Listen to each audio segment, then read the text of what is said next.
सिगाङाव बयखौबो खुलुमबाय लोगोसे आंनि डिजिटेल बड' इउट्युब चेनेलाव बयखौबो बरायग्रोबाय आरो गासै नायगिरिफोरनो आंनि अननाय आरो सिबिनायखौ जासिहरबावनाय जाबाय। दिनै आं मोनसे गोदान भिडिअ लानानै फैलायबाय। दिनैनि आं बे भिडिअनि गेजेरजों आयुष्मान भारत हेल्थ कार्डखौ माबोरै बानायो, गावबागाव मबाइलजों माबोरै बानायो बेखौनो बानायनानै देखायगोन। नोंथांमोनहा गावबागाव मबाइलजोंनो आयुष्मान भारत हेल्थ कार्डखौ बानायनो हागोन। बे भिडिअखौ जोबजासिम नायबानो स्किप खालामनो नाङा, नङाबा बुजिनाय नङा, मिथिनाय नङा। बेनिखायनो फार्स्टनिफ्राय जोबजासिम नायबानो जाबाय। आयुष्मान भारत हेल्थ कार्डआ मोनसे गभर्नमेन्टनिफ्राय होनाय हेल्थ कार्ड। बेनि गेजेरजों नोंथांमोना मालाबा समफोराव खैफोद आफोदाव गोग्लैयोबा, खैफोद आफोद माने बेमार आजारनि गेजेरजों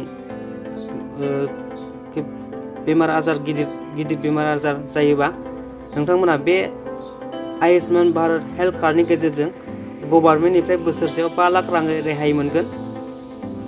बेनिखायनो आं नोंथांमोनखौ बयखौबो गावबागाव बानायनानै लानो खावलायबाय। जाय बानायाखै आरो जाय बानायदों बिसोरबोथ' जाबाय। फैदो बिदिबा जागायजेनसै भिडिअखौ। आं डाटा अन खालामग्रोनोसै।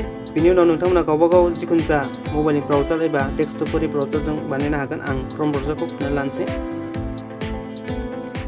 बिनि उनाव गोजौआव सार्च खालामनोसै PMJAY। आं बिनि लिंकखौ डिसक्रिपसनावबो होनानै होगोन। बे गोजौनि लिंकआवनो क्लिक खालामनोसै। बेनि उनाव नै मबाइल नाम्बार होनांगौ। मबाइल नाम्बाराव OTP थांगोन, बे OTPखौ फिलआप खालामफिननांगौ।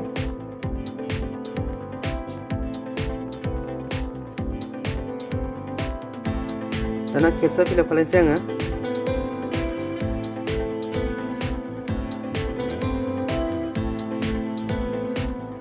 खेबसेयाबो जेरै दं ओरै फिलआप खालामनांगौ, नङाबा भुल जाबा जानो नागिरा। दाना खेबसे फिलआप खालामखांबा जेनेरेट OTP आव दाना OTP फैगोन आंनि मबाइल नाम्बाराव।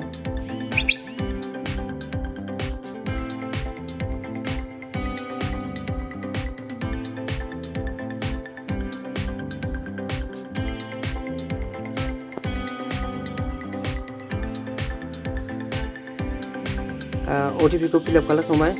दाना नैबे बक्सआव टिक मार्क होनानै साबमिटआव क्लिक खालामसै, माने साबमिट जागोन। दाना नै गुबुन पेजआव फैबाय। सिगाङाव स्टेटखौ सेलेक्ट खालामसै। बेनि उनाव नै नोंथाङा गावबागाव गावबागाव नामखौहाय मोनब्रै रोखोमै नागिरनो हागोन। सिगाङाव 1 नाम्बाराव नोंथांनि नामजों सार्च खालामनानै, नङाबा SSD नाम्बारजों सेरनानै SSD नाम्बारखौ नों दाहायसो नुगोन, बा सिगां नोंनि न'खराव सोरबा बानायखांबा बिनि जायनियाव बानायखांदों बेनाव थायो। नोंथाङा SSD नाम्बारखौ मिथियाबा बेजों खालामनाङा, बेखौ दाहायसो मोनगोन। ओमफ्राय रेशन कार्डजों नङाबा मबाइल नाम्बारजों नोंथांमोना मोनब्रै रोखोमै नागिरनो हागोन। रेशन कार्डजोंबो बांद्राय जानो नागिरा, सोरनाबा जाया होननाय खोनादों।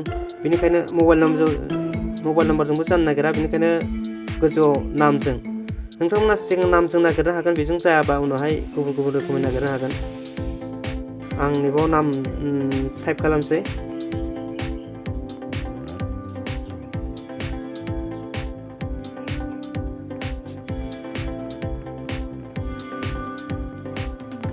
टाइटेल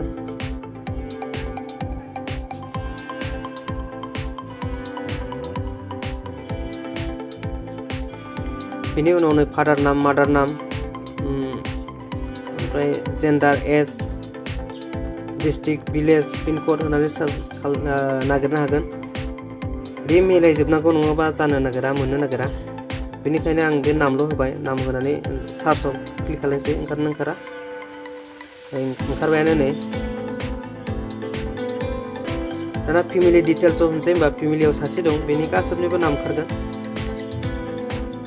दाना नै बे जाबाय। जोंनि न'खराव साब्रैनि नै दा आं नागिरनाय नामजों साब्रैनि दं। गावबागाव न'खरसेनि बिदिनो ज' ओंखारो।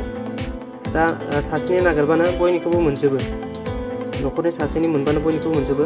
नागिरनायाव एसे गोब्राब जायो, सोरनाबा थाब जायो। दाना नैबे मेसेजखौनो नोंनि मबाइल नाम्बाराव मेसेज हरना लानांगौ। नैबाव गेट डिटेल्स अन SMS आव बे गासैबो थांगोन। नैबे आं गोजौ मबाइल नाम्बार होनोसै।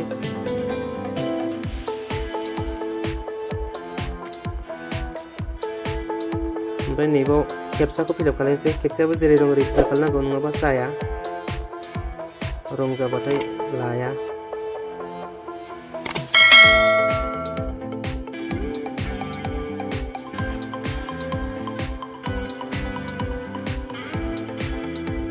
नाम्बार केपिटेल जेरै दं ओरै नांथारगौ दाना मबाइल नाम्बारबो होबाय आङो दाना खेबसाबो फिलआप जाबाय आंना दाना साबमिटआव होनोसै आं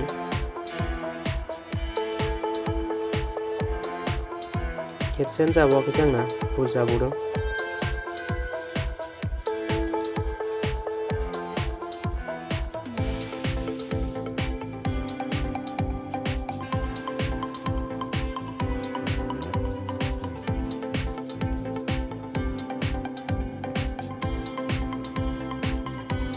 दाना मबाइल नाम्बारबो फिलआप जाबाय आंना खेबसाखौबो आरो फिलआप खालामफिनबाय आङो दाना साबमिटआव होनोसै